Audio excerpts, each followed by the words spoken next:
Hello, everybody. Is everybody having a good time? Yes. Yeah. All right, great. Are you hearing any good sound? Some. Okay. Are we seeing any turntables being played out there? About half the rows? Good. Hey, thank you guys for joining us. This is the second time Michael and I are up here to try and help you. I want to welcome you to the Newport Beach Analog Seminar. Michael is getting ready for us.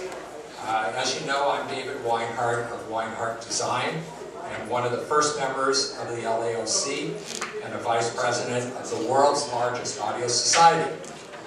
I founded and owned Ambrosia Audio and Video and sold it to DSI Entertainment 6 years ago. I returned to the audio and video business in my newer company, Weinhardt Design. We're located in Bel Air, in the old Ambrosia space. And we're a full-service company, and I do repair, trades, everything you need, and look forward to answering anybody's questions and invite you all to come up and visit me in Bel Air.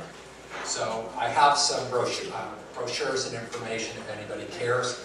I'll be happy to give it to you. Let me introduce the one and only Michael Fremer. Can we have a round of applause for Michael?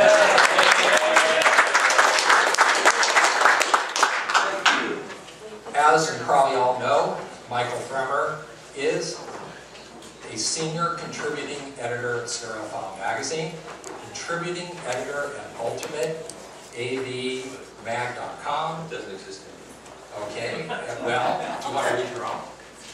It's home. This is old. This is old. Well, let's say some of the things he's done. He's contributed to the New York Times, the San Francisco Chronicle, Consumer Digest, and the Bergen Record, New Jersey, along with other publications and periodicals. Michael appeared on the off-run history of audio documentary on the History Channel. He's been on MTV, The Today Show, CNN, and hundreds of other radio and television shows throughout the United States, talking about high-end audio, listening experience, home theater, and the ongoing unlikely resurgence of LP vinyl records. Can any of us believe that we're still talking about vinyl? And enjoying it. God bless him. His other credits include supervising the Academy Award-nominated soundtrack to the 1982 Disney science fiction feature film Tron, starring Jeff Bridges, and co-writing the animated feature film Animal Olympics. Animal Olympics, yes. And on which he also provided voices along with Gilda Radner, Billy Crystal, and Harry Shearer. And now they've all drifted off into obscurity, and I'm a big star. Indeed. So he was an on-air personality at WBCN-FM in Boston during the 70s, and produced and voiced thousands of radio commercials which have run across America. Last year he wrote and produced and hosted the DVD 21st Century Vinyl Michael Fremer Practical Guide to Turntable Setup, which has received unanimous worldwide media acclaim. An Italian-German version is currently in production with Japanese and French. Done. Michael has been the official media spokesman for Home Entertainment Show for the last 9 years. Let's give a warm round of applause to Michael again. Thank you.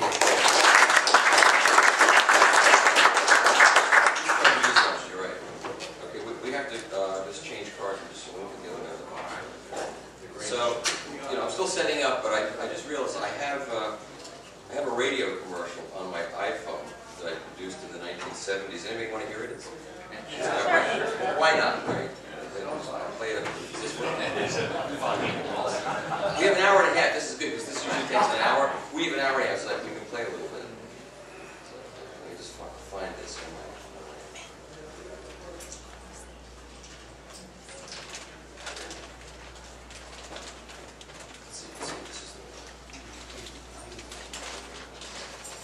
Don't try to sneak into your room like that. I know what you've got behind your back. Records. More new records. Your father works very hard for his money, and you waste it all on records. Go ahead. Go into your room. That's right. Sit on that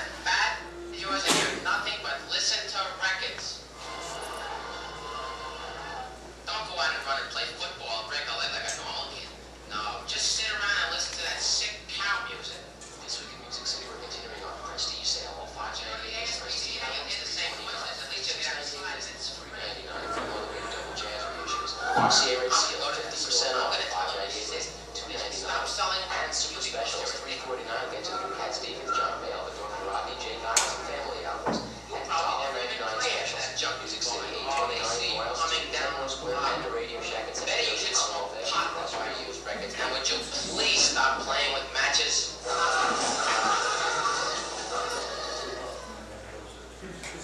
That was a story of my life, and that's why I... Who heard how much the record was? The main record. Very good. That's right, those were the days. 70s, yeah. The 70s, $3.99. $50 now down the road for the new ones. Right, but much better sounding, much better. Want to hear one more? Which was more fun? Yeah. Which is more fun, what? You said it was better sounding, and I'm saying which was more fun, though. Well, the new one's so much better. It's more fun paying $2 for the record than paying. Anyway, I'll play one. $2 is way too much. Okay, white front.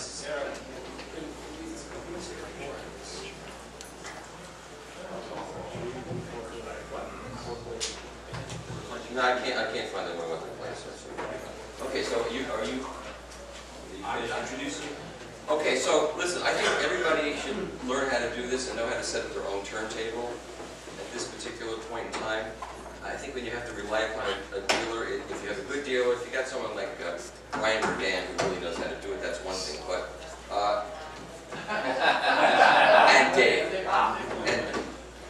But even in those circumstances, I think it's important to know what you're doing, because that way you can double check their work.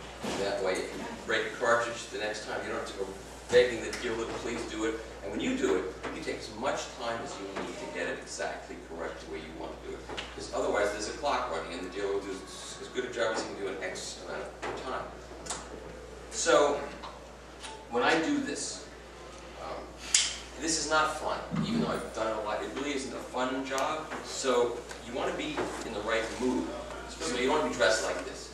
You don't want to be having clothes that can hang over and break your stylus off after you've done all this hard work. So I'm just going to take off some things. Don't worry, it's just a few things.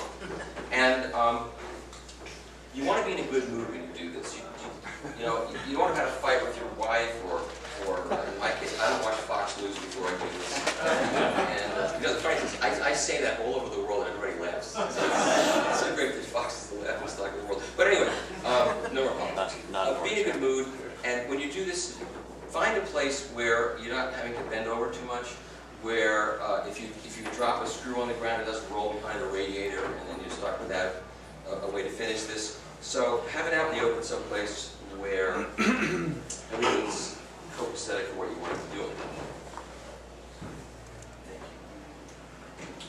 So the next thing you want to do is have the right tools, have everything laid out for you. For example, I'm going to put this cartridge on this turntable. I want to have the screws out, which are right here. And let me get this out of the way. Are you on camera? Oh, great, good, okay. I'm just going to put this over here. So the first thing you want to do is make sure your turntable is level. So get a little stirred bubble like this. Put it on the platter. This is not level. I'm not going to, we're not going to actually play this, so I'm not going to spend a lot of time on certain things because it will just be a time waster. Okay, we're going to make believe it's level, and it's not going to be a problem. Okay? So, you know, handling an expensive cartridge is nerve-wracking, and if you've never done this before, what you might want to do is start with a $20 Grado cartridge, an inexpensive cartridge that if you break, it's not that much of a great loss. And if you set it up correctly, you'd be amazed at how good a cheap cartridge can sound. So this happens to be a Grado RP. Luckily it's not a Grado RIP, and this one, yeah, see, this one seems better. Okay. So what I like to do first is just take one screw. In this case, we have a finger lift that I'm going to use, and I'm going to put it through the hole there. I've set up, I don't know, hundreds of cartridges at this point. I have never broken one in all the years I've been doing this, I'm happy to say, including the time that I finished reviewing the turntable and sent it back, and my turntable was in pieces. we had people over for dinner, we had a lot of margaritas, and I was pretty trashed. And I wanted to hear records. I didn't want to hear CDs. That was not going to happen. So I went downstairs, and literally in a stupor, I set up my turntable and played records all night. And the next day, I went down and double-checked, and I had done it right. So I can do this in my sleep at this point. He said, I need my screwdriver. No, I had And again, like if you look at my DVD, you'll see that I make mistakes, I drop things. It happens. It's going to happen to you. That's one of the problems with instructions when it's like it's 3 paragraphs and that's the whole thing, and then you're 3 hours into it and you say, I'm not past paragraph 1. What's the matter with me? There's nothing wrong with you. That's what it takes to do this, and so I do it in real time on the DVD, so you can see that screws get dropped, you make mistakes, but if you're really careful, you won't break anything. Okay. Now, let me see what we got. Okay, I like to turn the cartridge out towards me so I can see the pins and have an easier time attaching the cartridge clips to the pins. You'd think after all the years of manufacturing cartridges and turntables, the industry would get together and come up with a standard diameter pin, but they haven't. Some of you are shaking your heads because it's the most ridiculous thing that they haven't. So what ends up happening is the first time some people try to do this, they try to get that clip onto the pin and they break the thing off, and then they need a soldering gun and they don't know how to solder, so they're kind of freaked out. So the first thing I tell people to do is get a toothpick. I had a toothpick in here, but it's disappeared. I packed a toothpick and it's gone. If you find that you cannot get the clip on the pin, if it's too difficult, take a toothpick, stick it in a hole and open it up a little bit so it fits neatly. If on the other hand you find that it's so loose that it's ready to fall off, you're going to want to tighten it up a little bit. You're going to take a pair of needle nose pliers and tighten it up. But if you don't put the toothpick in that clip and you squeeze it, you can collapse it and break it off. So really, that little toothpick is such an important thing to know about, because that way you'll manage to get the first part of this job done correctly and not break anything. I don't know what happened to my toothpick, but I'm hopeful that this is going to be the right size. If not, I'll find some other way to make it what. You can do my flashlight there, nurse. Thank you.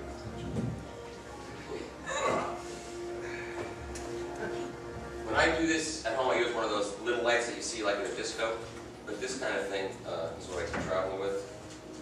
That way TSA doesn't get too upset with me, they know what it is. Okay, let's see what you're seeing. So as you know, there's a color code involved in this. Many cartridges have little rings of the color, so you know what color goes on which, but it's pretty easy to understand what this is. Red is the right hot channel, and white is the left hot channel. And so the Grado makes it difficult. He doesn't give you any colors whatsoever, and it's kind of odd. Yeah, if you try doing a Grado, it's difficult. Okay, so the right hot is up at the top. I wish this was more interesting and I could sing and dance while I do this, but I can't. See what just happened? Can't worry about it. You'll be doing this in private. I do it in public. So. And use a pair of needle nose pliers. Don't do this with your fingers. That's interesting. I always use my fingers. Too tight. A little trick for you more advanced guys: if you groove your needle nose pliers, you just take a file and just kind of put a groove in it. Yeah. It makes the most incredible piece to do this with. I had one of those, and Lufthansa Airlines confiscated it from me. I was going through security, and she said, "You can go on the plane, but leave your pliers, or you can keep your pliers and not go on the plane." So I left the pliers. But a simple file will make the perfect groove. Toothpick. I misunderstood what you said. I have something in my teeth. You do something with your needle nose pliers? No, I was saying that if you take a needle nose pliers and you groove it towards the end, you put a little groove in it, then it becomes the perfect clip pin. Oh. It's a very simple thing to alter for you advanced guys that are here. And just a quick tip. All right, what I'm going to do is, since I can't really see this, and this is one of the reasons why the graders are difficult, I'm just going to put them on there. Otherwise, we'll be here all day. And I'm just telling you that when you do this, get the proper color on the proper paint. As Michael said, to refresh, the colors are usually on the back or just like the cartridge literature that comes inside the cartridge. And you always have cheat notes with the cartridge in the box. Well, most of them have the little color rings right on the pins, but Grader doesn't do that.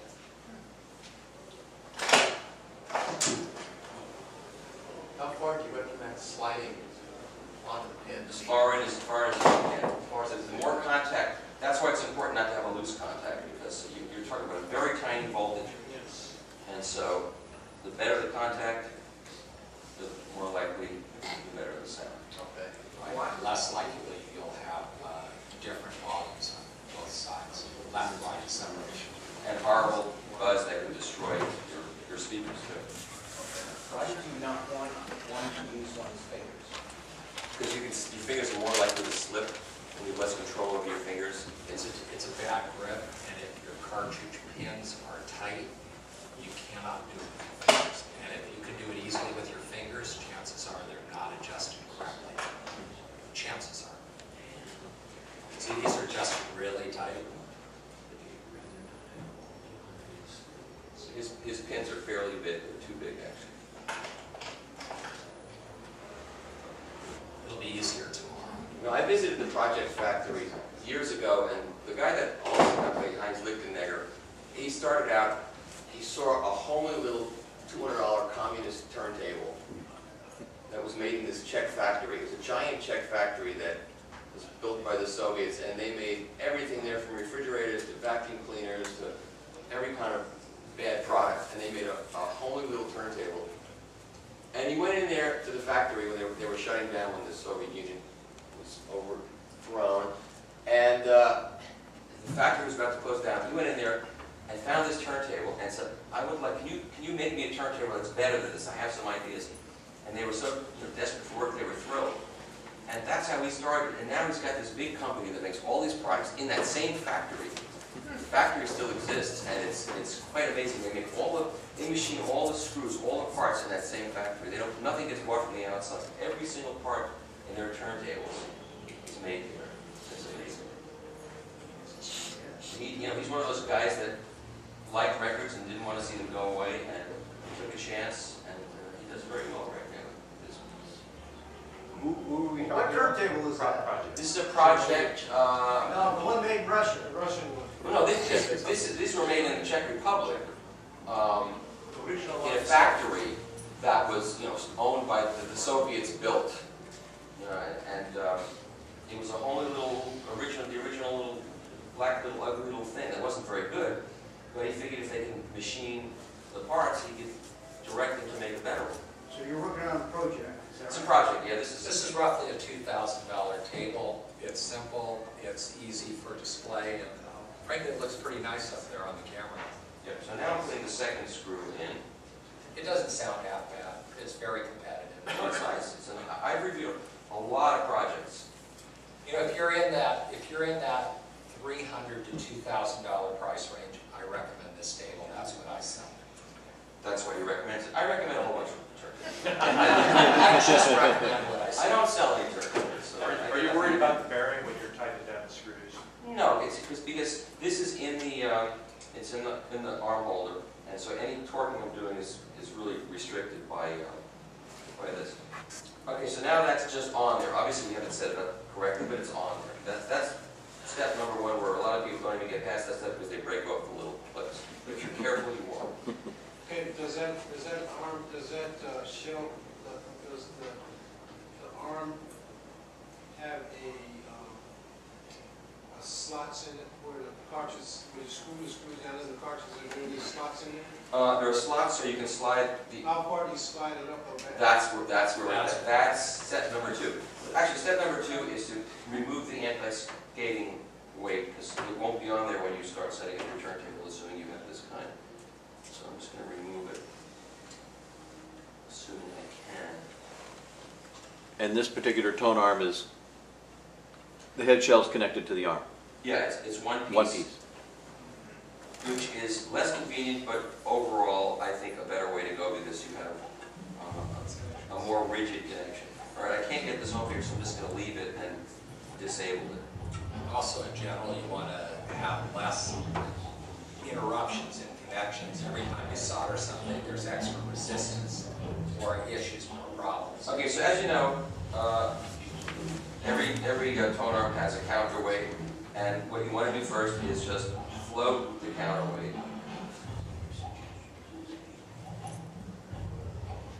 It doesn't matter if it's exactly right, because we're going to be moving this cartridge up and back in the head shell, and that's going to change the weight.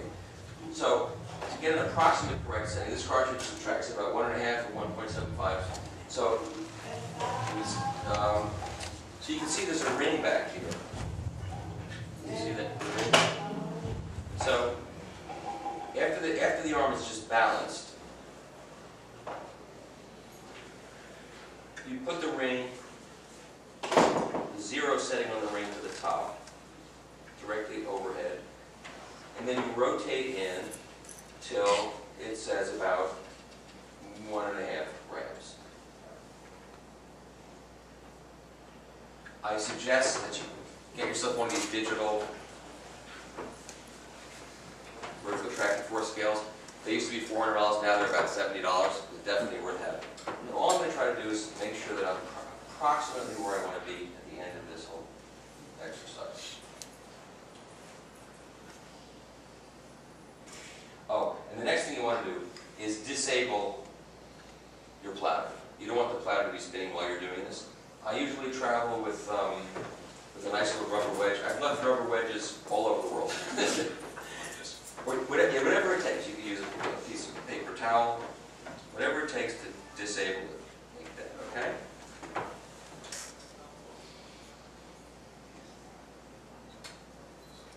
These gauges don't like bouncing platters, so I'm going to put it on there just to get it settled to 0. Okay. And I'm looking for about 1.75.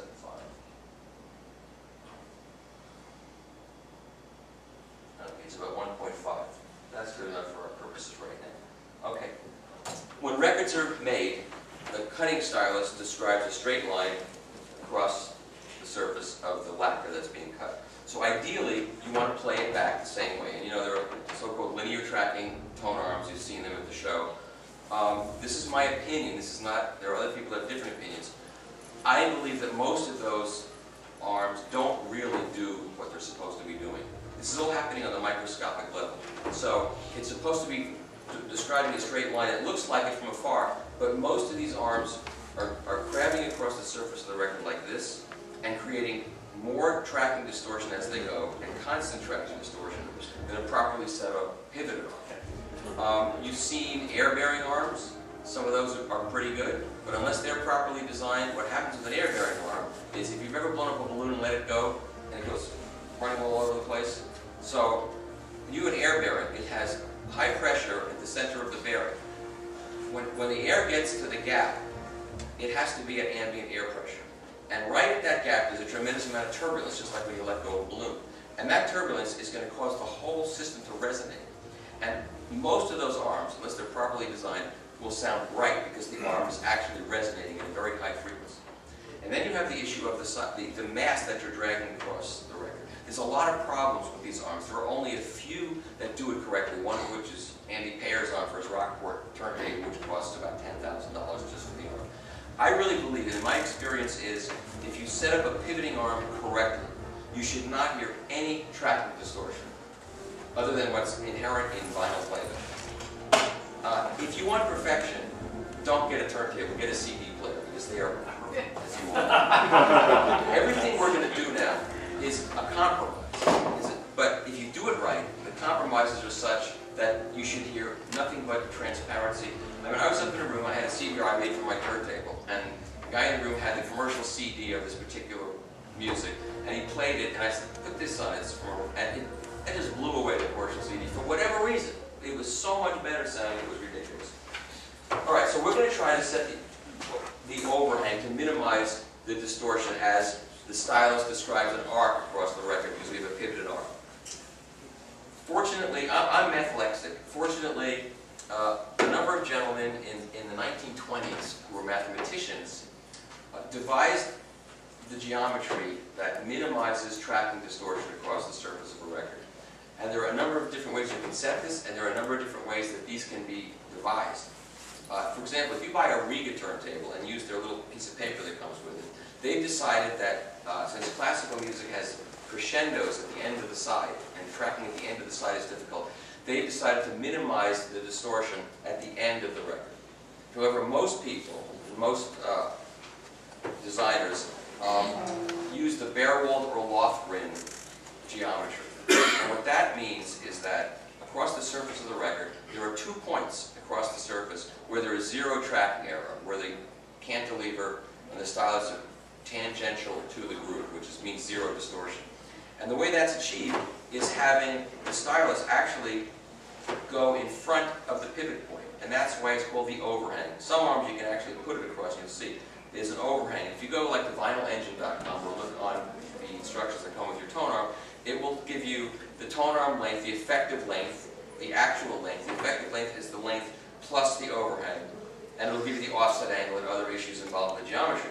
But for most of us, we just need to get a gauge that does this job for us. So I normally use a Wally tractor gauge that my friend Wally Malowich manufactures, and you can see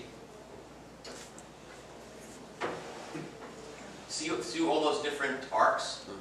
Those are the arcs that the stylus should travel in, depending upon the length of the arm and the manufacturer of the arm. So on the back here, it says, for tone arms with effective length 229, Lin AudioQuest 233.15 SME9, Wilson Benesch 235 Graham 239, Rega GMW 9, Vector, Schroeder, Cobra, Clear Audio. There's a whole list. Immediate, Breuer, Triplanar, SME, everything. Unfortunately, there is no project on here. It's possible one of these would match with this, but I'm not going to use this. I might use it, I'm not sure. Just going this way.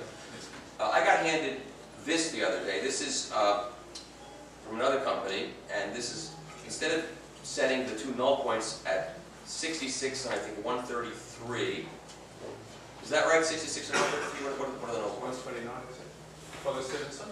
So different people have different ideas of where this should be. This is all a compromise. So, like, this guy's decided it should be at 74 and 128. He thinks that produces the best results. The important thing is simply that whichever you choose, follow it completely. So I'm going to use, I'll use the Wally tractor. This is a 9-inch arm. I'll pick one of the 9-inch arms. This is not how you should do it. What's that thing? It's the Rega. It's the Rega 239? Okay, no problem. So I'm going to pick the Rega arm length, 239, because that's what David is saying is this, which I didn't know, so that's good. So there's one of these, that's 239. It happens to be 1, 2, 3, the 4th one. So I put this on here, and the first thing I do is put it at the beginning of the groove of 239. This is where the Pilates part of the job comes in, where you're doing a lot of bending and stretching. It's very good. One of the great things about coming to a hi-fi show is you can go to the gym in the morning at the hotel, nobody's there.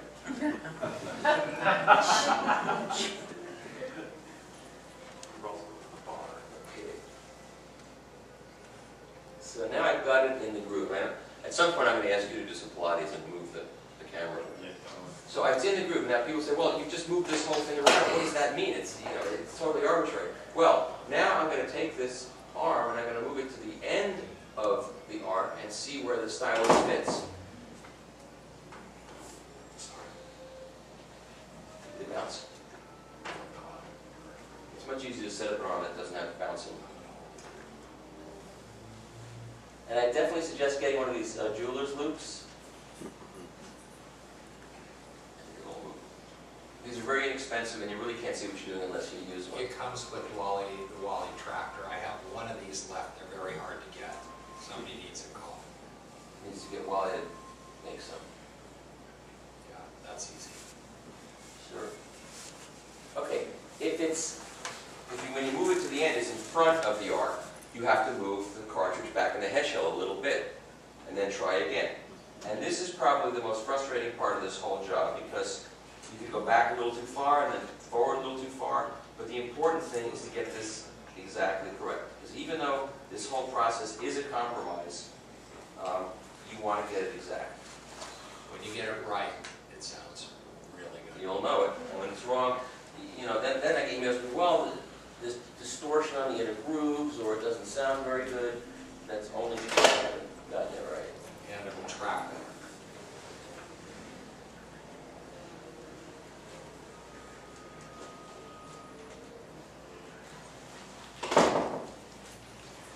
And I'm only going to do this for a minute or so, because otherwise it'll get really boring.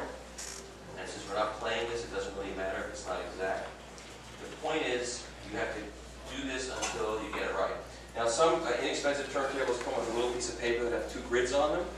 So what you do is you start on the outer grid, and there's usually a little dimple where the stylus should fit. You put it in the dimple, and align the cartridge so it's parallel to the hash marks on it. Then you move it to the inner. When you move the whole platter, move it to the inner one and put it in that dimple. And you'll find that the whole cartridge is tilted one way or the other.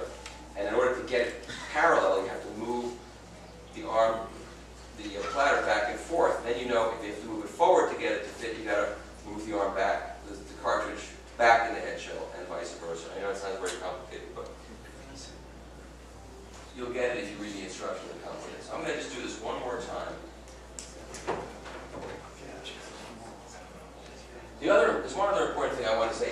If you buy a turntable that doesn't have a tone arm on it, and you have a dealer drill a hole and add a tone arm, or you buy a used turntable online that has that done, it's really, really important to make sure that the pivot to spindle distance has been drilled correctly, because all of this is predicated upon all of this being correct.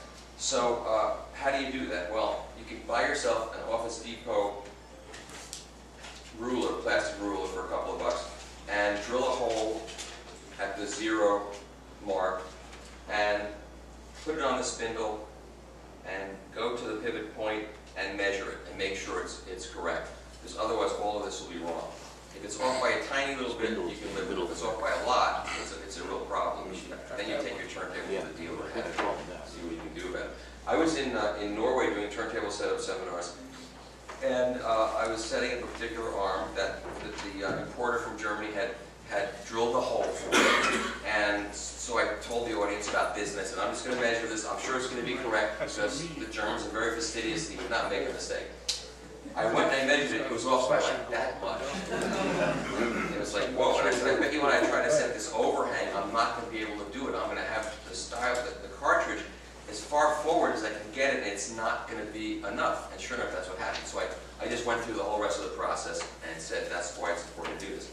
So then afterwards, I took the turntable downstairs and I said to the German distributor, I said, you know, this setup was off by a lot. He goes, it's just impossible. I used the jig. No, wait a second. I didn't have the actual setup jig from the tone-arm manufacturer. I had to print it out from the internet. He was sending it to me, and maybe the distance was wrong and the size was wrong. That's what happened. But I'm getting it in the mail today. I will redo it, and it'll be right tomorrow. So it came in the mail. He set up the jig and drilled the hole. This will be correct. So the next day, came upstairs, full audience, a big audience, and he was there standing there like this, and I did it again, and it was wrong again by the same amount. And he saw that it wasn't. It turned out that the manufacturer of this toner, and I will not mention names, his jig was plastic, and there was a lot of play in setting it up, and it was off by that much again. And when I called up the manufacturer, I said, you know, your jig is really not accurate. It's off by a lot. He accused me of making trouble with him. I was making trouble with him. I was doing it on behalf of consumers who would pay a lot of money for this tone arm, and perhaps have a dealer that would cut it incorrectly and never get the right overhang. So if you're buying a used turntable, or even when you're buying a new one, double check that pivot to spindle distance. And you can find out the correct pivot to spindle distance on vinylengine.com. It's a great site that has a tremendous amount of information on it. All right, so what I'm going to do is I'm going to imagine that I've got the overhang correct, so that this stylus fits in that groove all the way across the surface of the record. Okay? And when you've achieved that, that takes care of the overhang. But there's one more angle we have to worry about, and that's the zenith angle. And the zenith angle is this angle. Because remember, the goal here is to have the two null points have zero tracking error. So even if you've got the stylus sitting in the right place in terms of the pivot to spindle distance, I mean in terms of the overhang, the effective length from that arc, you have to get that angle correct in order to have the null points actually be null points. So on this particular device,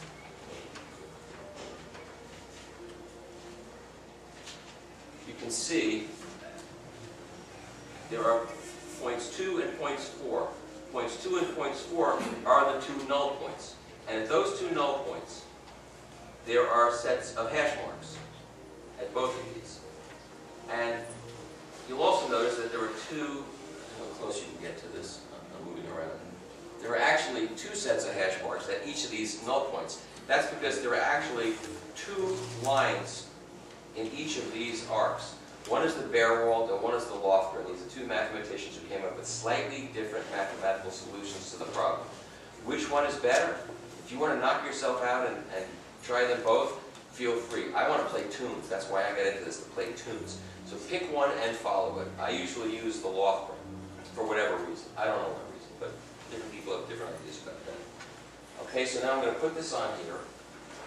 And since I've got the overhang correct, I now have to put the tip of the stylus on the straight line that is that ideal straight line that a linear tracking arm, quote unquote, would supposedly describe across the surface of the record.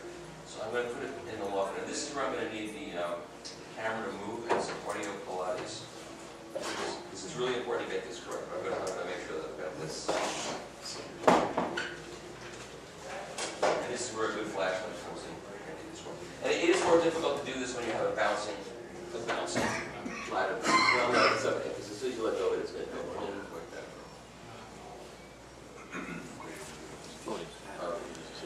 And again, you need to be able to get in front and to the sides. Perpendicular?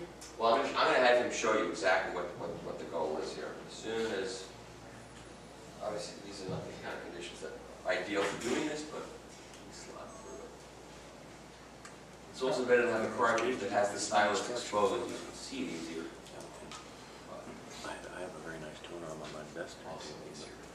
The tone arm was installed by the dealer. I have no literature on it at all. So it is.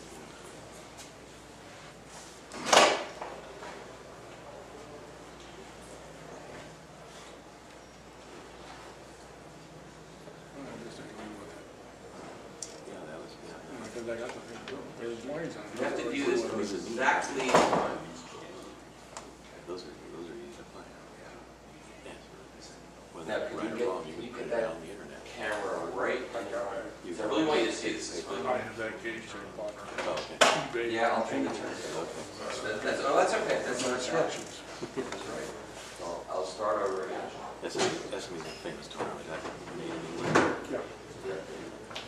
Yeah, turntable.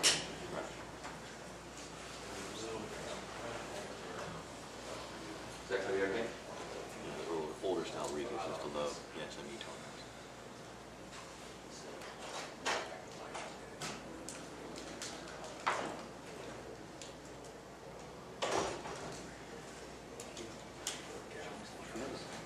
He doesn't have the. We can get it.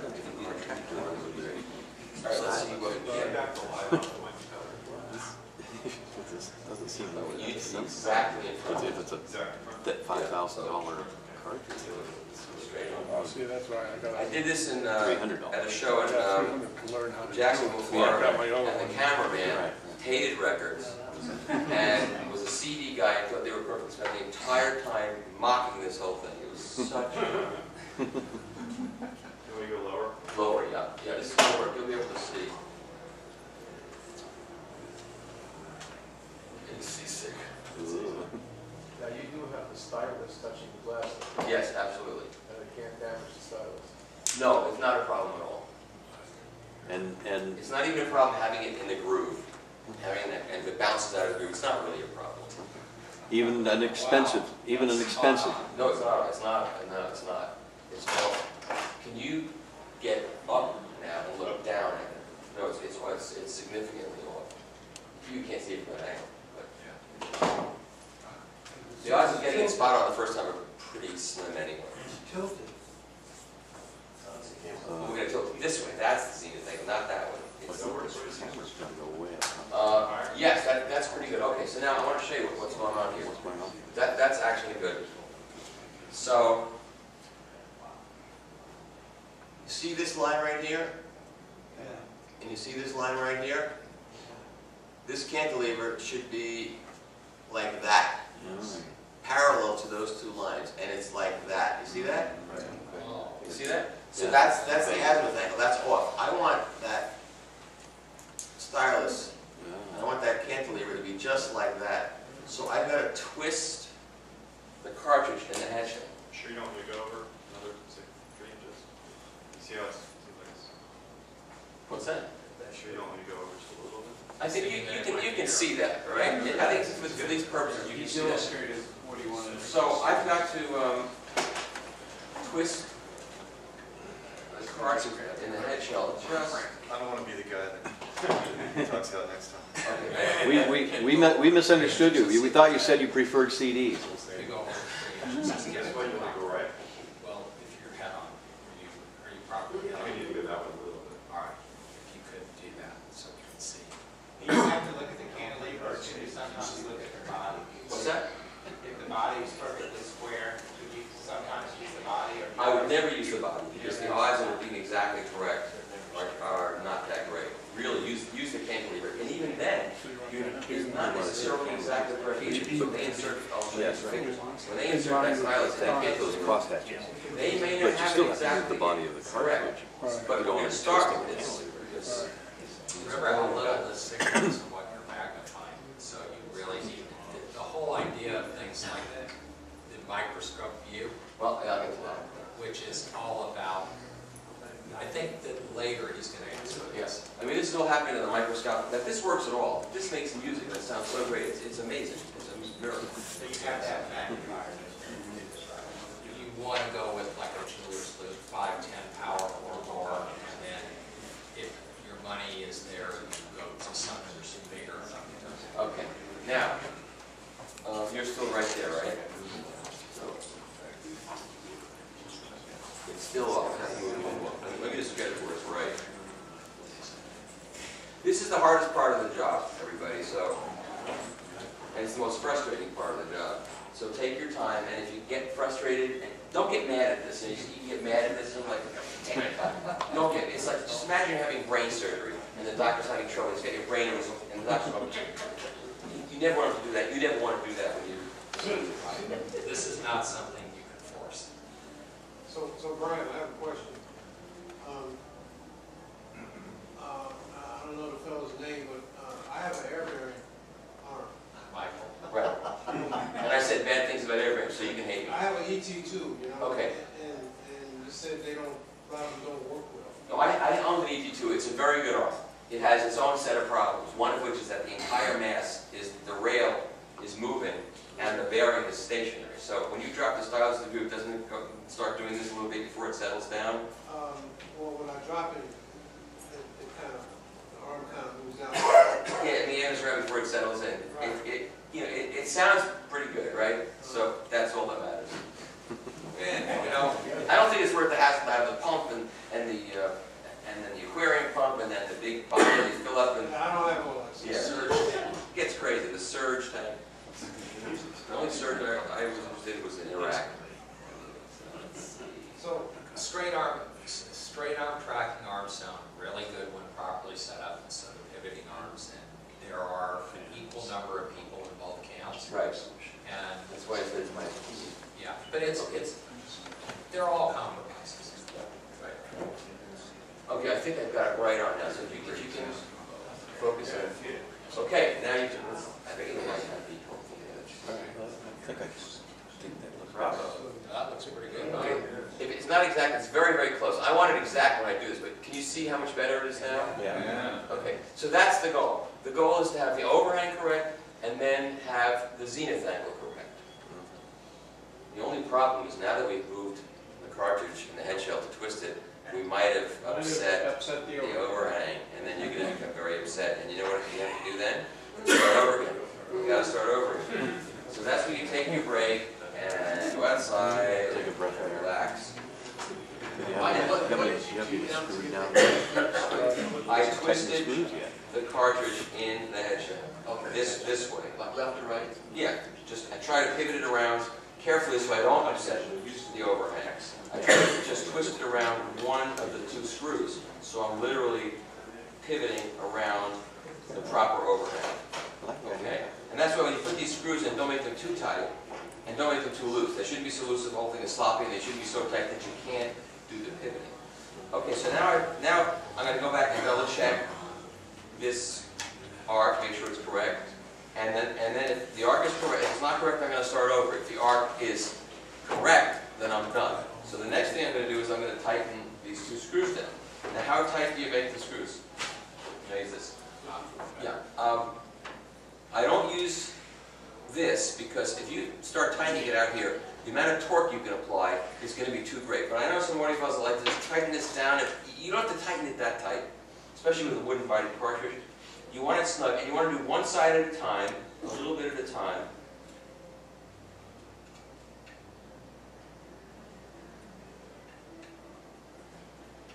Till it's snug, and you get a tool like this so you're just using the tips of your fingers and tightening.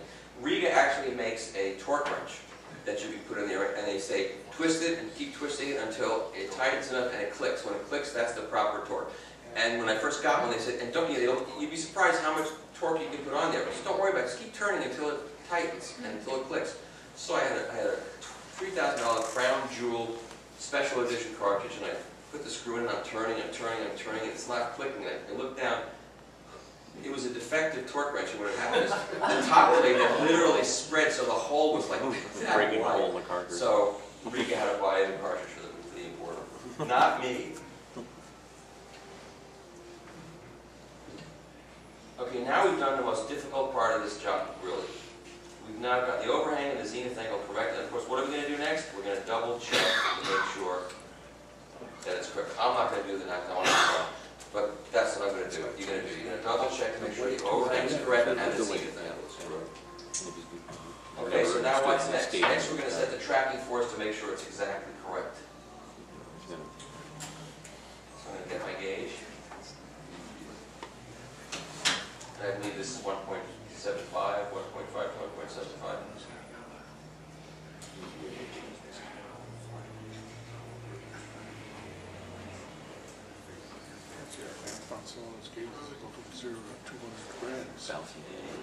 All you wanted to find 1.05 grams, Okay, it's 1.5. I'm going to set it in the mid-range. If the cartridge manufacturer says 1.5 to 2, set it at 1.75 to begin with. And eventually you can do it by ear and get it where it sounds best to you within the manufacturer's recommended range. Don't extend it past the manufacturer. There's one reviewer, I won't mention any names, who thought that a Dynavector XV1S, which is a very expensive cartridge, sounded best tracking at 4 grams. That is so ridiculous because what you're doing by, first of all, you're changing the stylus rake angle a large amount. That's going to affect the sound. And then you're moving the coil outside of the most linear part of the magnetic gap within the cartridge. The manufacturer is giving you the recommended force because it will stay within the linear part of the gap within that range of, let's say, 1.5 to 2. So I'm going to set this for 1. It actually is 1.5. 1.5 is recommended? All right, so I'm going to, does it give you a range? No, it just says 1.5. Okay, cool. Generally, I recommend that whatever their range is, the between go to the middle weight. Right. Always start there, and then the weight, you tune by ear. Darker, less bright, the way it's. I'll talk about that in a minute. Okay, so now we have the tracking force correct for the time being. So what's the next thing we're going to set? The next thing we're going to set is the anti-skating. So why do we need anti-skating? It's because we have skating. What is skating? Skating is a vector force. It's not caused by centrifugal force. It's not because the arm is moving quickly across the record and it's going to want to keep going. It's a vector force caused by the offset angle in the head shell. So if you look at the head shell of virtually all arms, there are two ways this can be done in a design. Either it's an S-shaped arm, or it's a straight arm with an offset angle on the head. Either way, the arm is going to want to move into the center of the record. That means the stylus is going to ride, if you don't apply anti-skating, the stylus is going to ride all the way in to the center of the record on one groove. So you don't want that. You have to apply an anti-skating force in the opposite direction so that hopefully it will stay in the middle of the groove all the way in.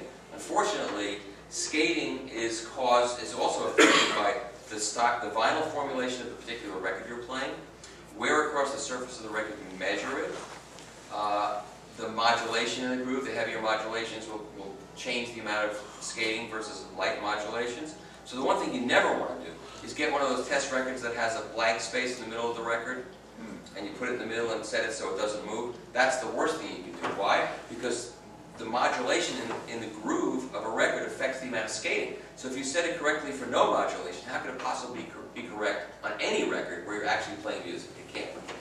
Then there's one test record that I think it's the Hi-Fi News test record where they had this ridiculously modulated groove that's in excess of anything you will see in real music. I never work on music.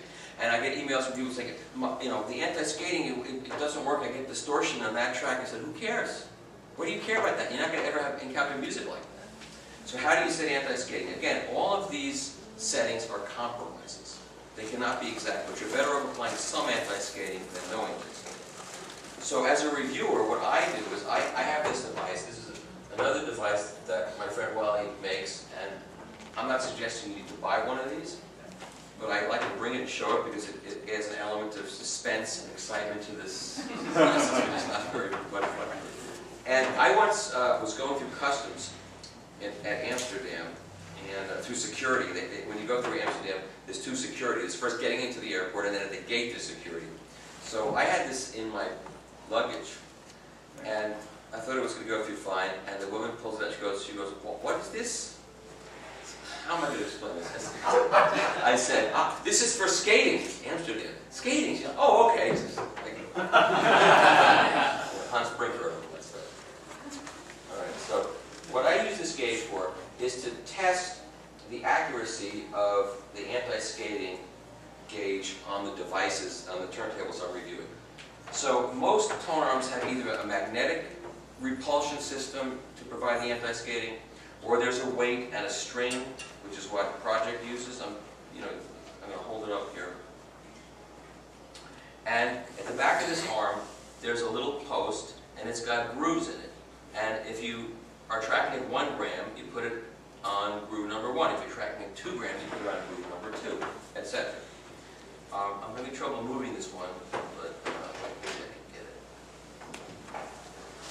So I have found with every project turntable that I have reviewed, their anti-skating mechanism is exactly 100% correct. It's a really tight noose around this thing. Oh, I got it. So we're tracking at 1/7, so I'm going to put it on the second groove on here because I can't, there's no half grooves. And now I'm going to show you how this gauge works. It's one other thing, if you have a felt mat on your turntable, on your platter, get rid of it before you do this because felt mats can destroy styluses. So this is based on some research that was done by either Orderphone or one of the other Scandinavian cartridge manufacturers back in the day.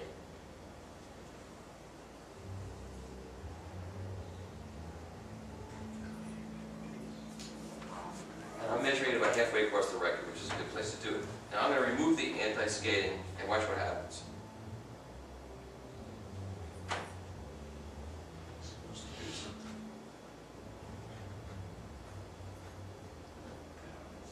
I got to do further back.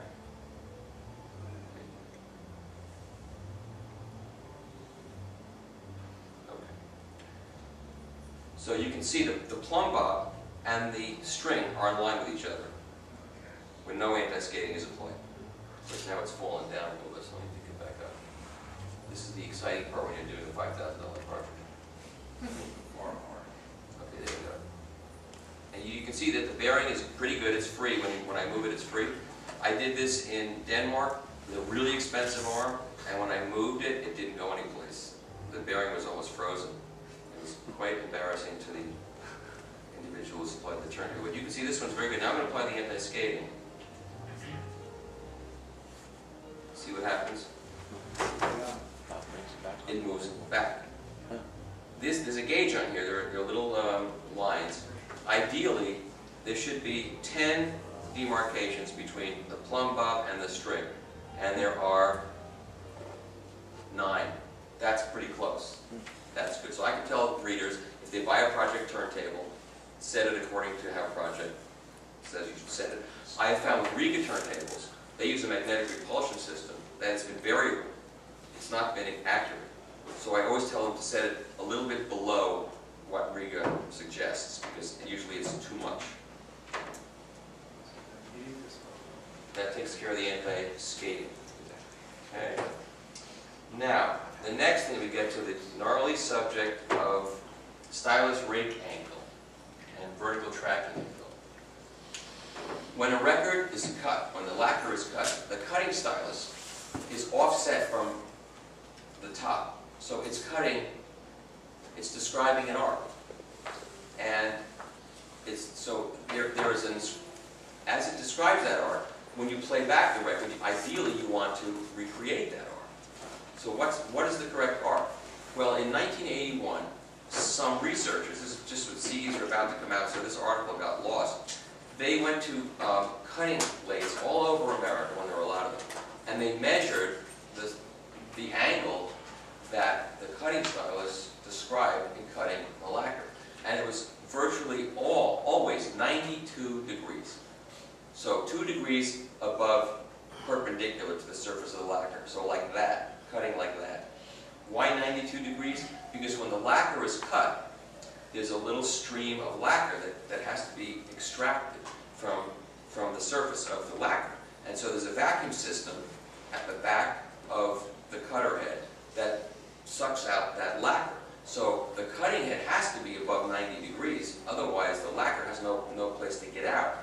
So 92 degrees is the ideal stylus rake angle. Vertical tracking angle is not as important as stylus rake angle. They're related, but one's more important than the other. If you go to my new website that Stereophile just built for me, analogplanet.com, there's an article there. It's my opening expression of why I dislike CDs, and I dislike them since the first time I heard them, and it made me crazy. And I got a bumper sticker for my car that says compact disc sound terrible. I stuck it on there before most people knew what a compact disc was, because to me this was a threat to recorded music, that they would take the history of recorded music, all the great music that we know, and digitize it at this low resolution and declare that archival. Because every CD I heard for the first 10 years were horrible compared to records. It just didn't sound as good. In that story, there is an underline where it says download this. You can download this article from Audio Magazine from 1981. I got permission from the company that owns the rights to all the content from Audio Magazine. And you can read this article, and it will explain to you why 92 degrees is ideal. And that means you don't have to be changing the VTA for every record that you play, and you don't have to move your arm up and down. Once you set it to 92 degrees, you're done. And they not only did listening tests, they measured intermodulation distortion, and you will see in this article that why 92 degrees is the ideal. And you don't have to spend the rest of your life fiddling with the height of your arm, and it's really good. So, in the meantime, when you buy a cartridge and the manufacturer says, start with the arm parallel, and most of the time you lower it a little bit and you'll be at the right place. Well, that's proven, now that we have digital microscopy, that's proven to be nonsense. Because when the cartridge manufacturers buy stylus cantilever assemblies, pre-manufactured by the companies that supply them, the diamond has been inserted into that cantilever, but the variation in the angle is enormous. It's from 87 to 94 degrees. So when the arm is parallel, there can be a variation from 87 to 94 degrees, which means when you set it parallel and lower it by a little bit, the chances of you getting it to 92 degrees is probably non-existent.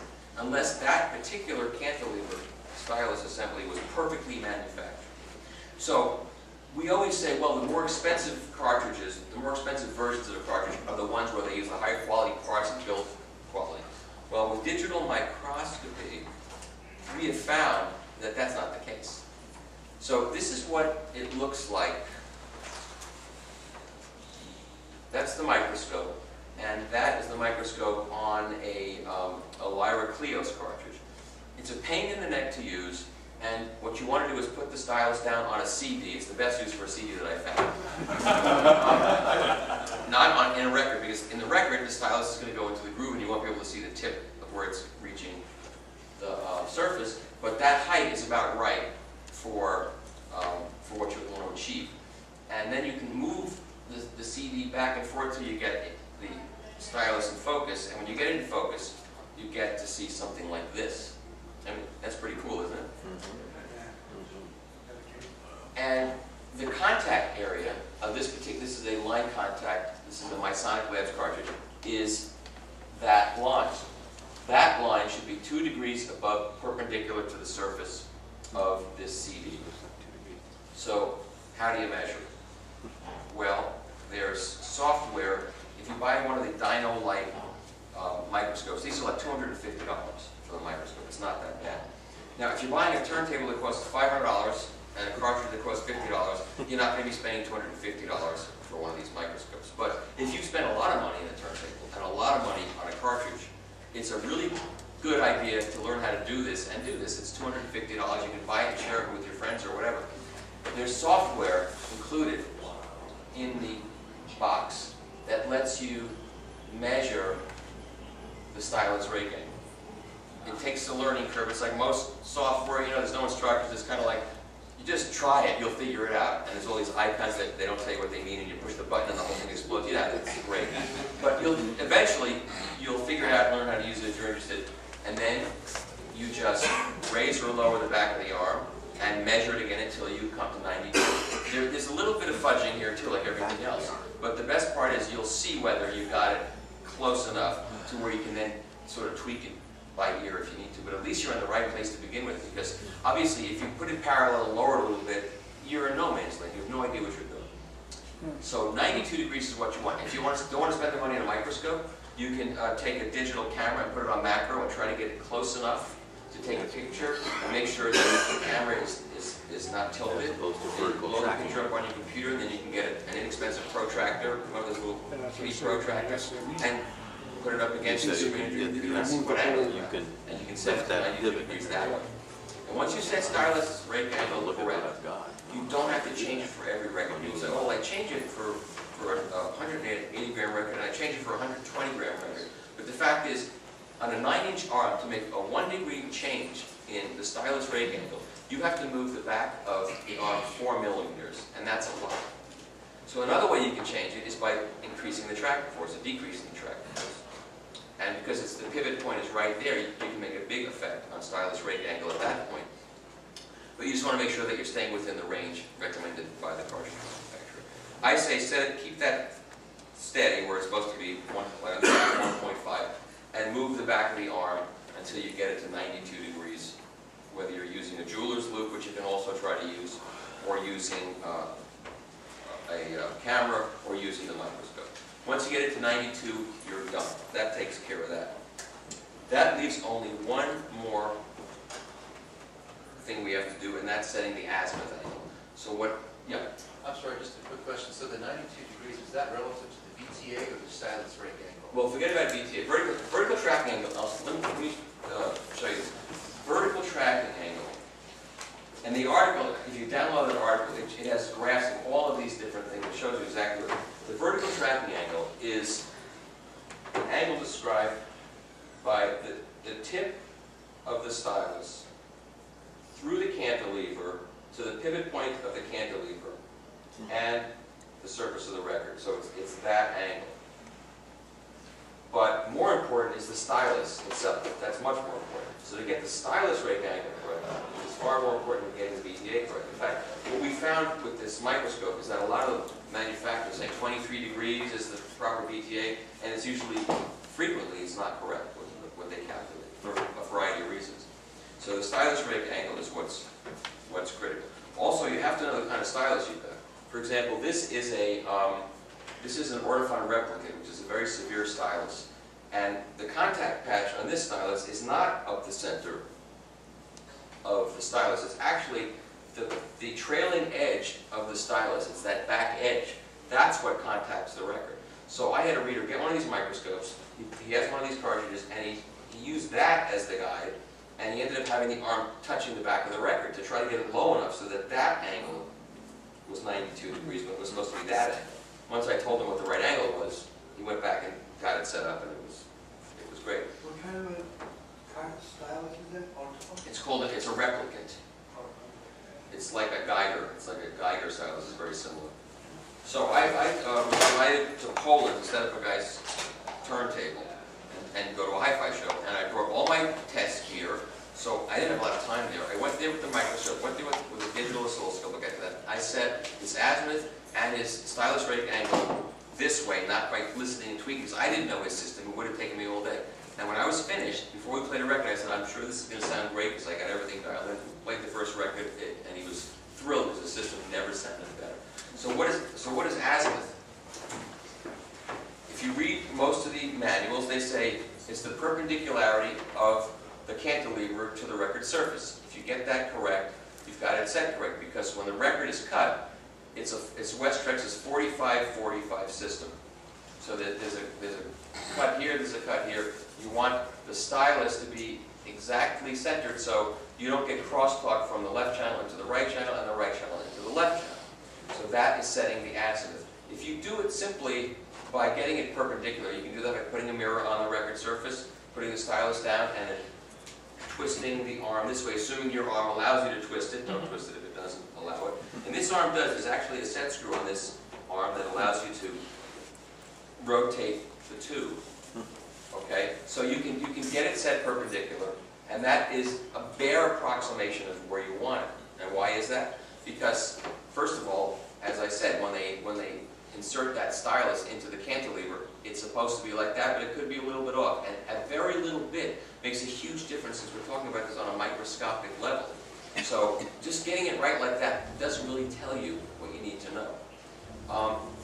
So what is correct? How do you get it correct? Well, on my DVD, which I haven't walked yet to you, which I'll do now. So on this one, which has turntable set up on it for 3 hours of excitement and thrills and chills and surround sound effects. The original way I did this was with a digital voltmeter, and there's a PDF file on here that you can download on your computer, and it converts voltage to decibel. And I told people to get a digital voltmeter, play a test record that has modulations in one channel only, and put it in the back of the amplifier in one channel and measure about 4 volts, get earphones because it's going to be a real loud tone. And while that channel is playing, put the voltmeter on the channel that's not supposed to have any voltage, and you'll measure a voltage. So if you have 4 volts on the side that's modulated, you can expect something like 0.12, 0.2 on the other channel. Then you write that down. Then you play the other channel, play the right channel that's modulated to 4 volts, and then measure the crosstalk on the other channel. Then you convert the voltage to decibel volts and look at the two, and you'll see what your separation is. It'll be hopefully 25 decibels of separation. That's what it's supposed to be. But you may find that one channel has much worse crosstalk than the other channel, which is what you usually find. You want the channels to be within about 2 dB of balance.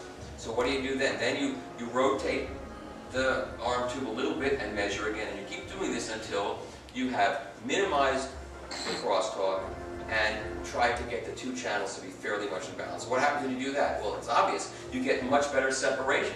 You've maximized your separation and minimized your crosstalk. And if you get it fairly well balanced, you'll find that your images lock in. The whole sound stage is much, much better. A better way to do it, without losing your ears, is getting a digital oscilloscope. Those cost about $350. You play the test record, and I'm going to describe how all this gets done on my website in the next couple of weeks. You play the test record, and you can actually measure the voltage being generated by the modulating groove and the crosstalk at the same time. And then you can immediately measure it and convert it to decibels and know immediately what your crosstalk is among the two channels and what your separation is. And then you make tiny, minute changes until you get it balanced, and then you're done. You're done. And at that point, you've done everything you can do to make records sound as good as they can sound. You know, you set your overhang, you set your zenith angle, you set your tracking force. The only thing you can do then is do the tracking force within the range recommended by the cartridge manufacturer. And inevitably you'll find at the lighter end, it'll be a little bit brighter, and at the heavier end, the sound will be thicker and heavier. And when you get it just at the right place, you'll have good bass, good solid foundation, and the high end will be clean but not bright. I was in a few rooms here where it was not set up correctly. I heard some pretty bad vinyl playback. It should not sound bright. It should not sound tizzy. It should sound smooth all the way across the band. And when it's set up correctly, you know, there's no doubt in my mind that records just cream any digital, in my opinion. So that's how you do it. Now, so this DVD, I don't sell these. I don't sit at a table and sell them. There are dealers that sell these, and I'm loyal to them. So, or you can find it online. And when I made this, I said to my wife, I'm going to borrow $20,000 and I'm going to make this DVD. She was very supportive. She said, I hope you don't lose the money. And, you know, at this point, 14,000 of these have sold, which is amazing to me. And it just keeps selling. It was reviewed in the New York Times last week. It sold 3 and went out the door the next day, which was great. And helped pay off my turntable. There's also a half-an-hour secret video on here at the end if you like what it plays. It's got nothing to do with audio. It's just some secret video on there. It's not dirty. So this is everything I knew you'd ever want to know about setting this up, except for this electronic instrumentation, which I'll cover on my website. So then I made this one.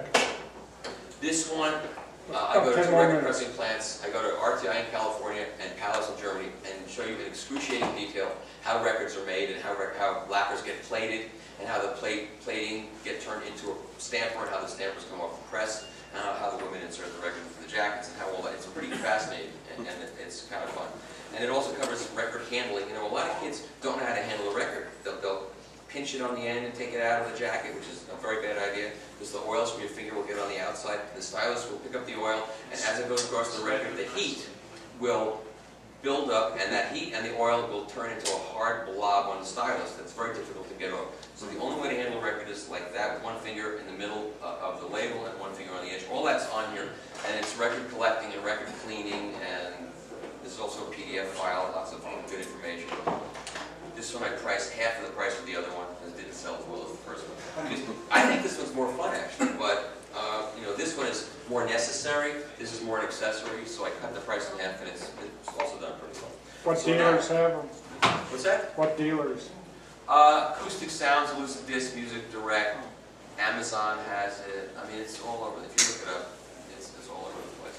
So now, can I answer any questions? Yeah, record cleaning. What are you using? And okay, I've always had a VPI and a Loricraft. Both, you know, 2 different methods. One is the vacuum with the velvet lips, and one is the string with the arm that goes across. And the string is there just to separate the vacuum from the surface of the record. Otherwise, it would just sit there in one place, and it moves across. And they both do a pretty good job.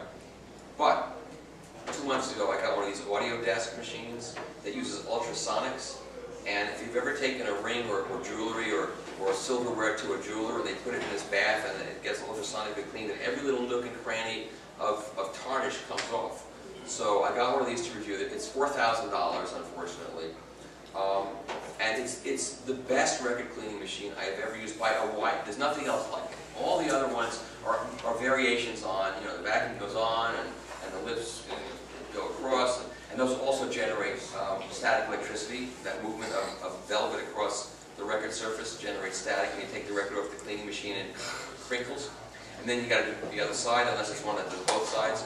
And you know, depending on the fluid you use, will affect the quality of the cleanliness of what you get. But none of them do what this audio desk does, because the ultrasonics get stuff out of the groove that seems like nothing else gets out. I have some records that I've had for 20 years that were noisy, and I just accepted the fact that they were noisy, and that was it. And I said, let me try one of these noisy records on this audio desk. Quiet. I did an event last week in Colorado. Before I left, I took out this record that, anybody see Gladiator? So in Gladiator, there's this very soulful wind instrument called a duduk, and whenever there's a scene in that movie that's supposed to be tugging at your heart, you play the dude. So there's an album of that I have, and it's always been noisy. I cleaned it before I went to Colorado. I brought it and used it in my demonstration. It was silent. That is the best record. But barring that, you know, any of the other ones do a good job. Even the spin clean for $70, which they have over there. It's by hand, and you have to dry it yourself, but it works. It's better than nothing, and it's really important to clean your records, even new ones. You use the word vacuum, totally different subject, vacuum hold-down devices. Do you like them? Do they damage your records? They don't damage your records. No, I don't believe they do a lot of good, but they're not as effective as the ultrasonic ones. But definitely one of those machines is worth getting. No, I changed the topic. Record hold-down devices. When you're playing, like, instead of platter weights, record vacuum platters. I have a vacuum platter, and as long as the record is clean, it's not a problem. If the record is dirty or the platter is dirty, then that dirt will get sucked up into it, and you'll hear about record weights. Then you mean record weights, like pucks and those things work because, or outer rings. Those work because the record is, you know, you're putting a stylus in a groove, and it's creating a tremendous amount of vibration at that one little point, and that vibration is emanating out and reflecting back. And if you can stop that somehow, stop that from happening, then the sound you get will be cleaner because you won't have that reflection coming back in time after the impulse is supposed to be there. So all those things work. Which works best? You know, some people like this Schunmuck for a lot of money. It's wood. There's wood ones. There's metal ones. I can't even begin to tell you which one is best. People have different opinions of which one works best on their turntable. Just make sure not to get too heavy when you have a sprung suspension. You don't want one that's so heavy that it's going to bottom out your suspension or do damage to your bearing. Michael, a question about the anti-skating. I've got a Marantz TT15, so when the arm goes all the way to the end of the record on the inner part, and I pick it up with the queuing thing, the arm will kind of come back towards me again. Is that off then? Should it just go straight up? It's hard to say because it's going to want to come back a little bit because you know that's the force that the anti-skating force is that, and when you lift the arm up, you're not applying any tracking force, and the amount of skating is dependent upon tracking force, so you kind of neutralize the tracking force, so it's going to want to come back a little bit. So it's hard to say whether that's correct. But whatever Marantz says to set it at, using their system, I would lower it a little bit, and that's probably a safe guess. That's a clear audio tape. Oh, it's that one, yeah. So that has magnetic. That's magnetic, right? It's got a little knurled screw. Yes. Okay. I would turn it down from what they recommended. In fact, I reviewed that table, so if you find the review online someplace, in fact, it probably isn't online yet, but it will be in a couple of weeks. Okay. I tested it with that crazy device and came to a conclusion. Any other questions? No questions? It's got to be. I'll try to get one more. Same topic on the VPI table, and what they say in the manual is just take that wire and tweak it. I always fight with wire. That's such a bad idea because that's a unipivot arm that hangs like this. When you twist that wire, what are the odds that you're going to apply the torque that way as opposed to that way? It's impossible. So what I would do is use you try to get that wire dressed in such a way that it has as little effect on the arm as possible. And then he makes an anti-skating device. Now, he doesn't believe it. Well, I don't believe in the tooth fairy, but I believe in skating. It's a real thing. Get his device and I attach it to the box on the side and try it. I think it's worth it. Any other questions? Yes. Is it possible to mix the azimuth calibration device? The phosdometer? Yeah. That's reasonably good, but it doesn't really tell you what the numbers are. It's got a meter, and you just set the meter so that it's close. But you don't really know what's going on. But it's better than nothing. I've got one of those, and I've used it, and it comes pretty close to using a digital oscilloscope. So it's easier to use that than a digital oscilloscope. But I'd still get a digital oscilloscope. It's 175 versus 350, something like that. Plus all the buttons and the knobs and the digital oscilloscope is, it's worth doing. If you've got a good turntable and an expensive cartridge, it's crazy to spend that kind of money if you have a $500 turntable. Obviously. Any other questions? No other questions? Come on, questions. I love questions. Okay. What's the best indicator that your stylus is wearing out? You'll hear distortion. You'll hear like crackly sounds. Constant crackling. I'm starting to get that on my Ortofon A90, which is very upsetting to me. I've used it a lot, so I've got to send it back to Denmark and have it rebuilt. I'm sending it to me because I love that cartridge, but that's when you're done. A couple of thousand hours and you're done. But again, if you keep the records clean, you keep the stylus clean, it can go for a long time. And if you keep the records clean, you keep the stylus clean, and set it up correctly, your records should outlast you. I bought a recording of Joni Mitchell's For the Roses album that I got in 1972 when I was a disc jockey, a promo present. I played that record hundreds of times. And I transferred it to CD and played it at the show. People flip out. They would never know it's even a record. It's totally quiet. Even as it fades out, there's no noise. And it's a 40-year-old plus record that's been played. What's the best way to keep your stylus clean? There's a couple, good stylus cleaner. Make sure that find out what your cartridge manufacturer recommends, because if they use a glue, you want to make sure you don't use a solvent that's going to melt the glue. I like the stuff that Lyra makes. That's good fluid, good for any kind of cartridge. I like that blob of weird stuff. That what's the name? I keep forgetting the name of that. It's like, what's it called? Yeah. Xenostat, whatever it is. Yeah, zero dust. It's like a mound of semi-gooey stuff. You just carefully drop the stylus into it and lift it right up. Make sure that nothing's moving. Don't do it on your platter. If you can, make sure the platter's not moving. Stick it down, lift it up. It does a really good job. I use that regularly. Every side. Clear audio one that you paint on is really good. I like that one the best. So, but I do it every side. It's no big You've been deal. able to clean that off and continue to use it, because mine's pretty much covered with, I think a wet cleaner is very important. Yeah. At least sometimes, because only a wet cleaner will really get things That's right. clean. I use the blob thing on a regular basis. Look, use the jewelers who can look at the stylus. If it's got stuff on it, you got to get it off. Yeah, I'm talking about cleaning the blob thing itself. Oh, you run that under some distilled water, and And it works just effectively after you clean it. yeah, it goes back to new. Yeah, I've had mine for years and years. How do you feel about the value and safety of cartridge demagnetizers for moving coil cartridges? I use one occasionally. I don't obsess over it.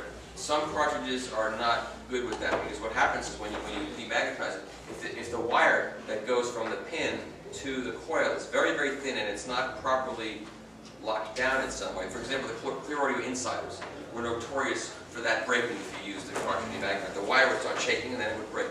So know your cartridge and know whether the cartridge manufacturer recommends it. If the cartridge manufacturer recommends it, chances are he's taking care of the wire not flipping around too much. Also, record demagnetization works. I have taken so much guff online with it. If you get one of these Furtex or the Stein Audio has one, and just try it. Get one of your older records, especially that you played a lot, and put it on this device and play it again. You will not believe how much smoother it sounds and less edgy. I've proven that to some engineers that went on the record, like Tim Paravicini, some of you know. He went on the record. I made a CDR. I recorded a record. I demagnetized it. I recorded it again. I brought it to show and played in the trip. They both, him and Paul Stubblebine, both said, "Oh, it's obvious. It works. It works." Can you use a magnetizer? You mean like a degausser? Yeah. Maybe. I don't know what that. I've never done that, because it all depends on whether you can get it The away. way is a magnet, carefully, is just a very high charge magnet. Yeah, I've never done that, so I How does that machine? It's great. You just put it on, you push a button, and it's like a tape measure. It goes up, gauss goes up, and then it goes down, and yeah. You could do it. You could, but I've never done Both that. sides? It does. I think I do both sides. It's just another stupid situation of trying to break my record, but it makes a difference. And you only do it once. And you're done for a long time. Any thoughts on how to repair a record that's got a slight warp to it? Yeah, but it depends how the warp is. If it's one of these severe, one of those kinds of warps, there's nothing you can do. If it's a rolling warp, there's a device called a vinyl flattener that Stephen Mejia's reviewed in Stereophile, and I got one. And you put the record in there, and you screw it down, and if you're patient, leave it a couple of weeks, it will flatten out. Or you can put it in the oven. He doesn't guarantee it. He's got an oven thing, and there's a disc flattener device that looks like you do. If you're a 10 one, a bunch of people. Yeah, you got to be careful with those, because if they get too high. I'd be careful with those. With stylus rate angle, is there always enough adjustability in the arm height to get to 92 degrees? If the cartridge is properly manufactured, there should be. What's the next? Oh, there's another thing, are you coming in? Next? Ladies Oh, I'm and sorry. gentlemen, if you have any I'm sorry. questions. South Fork.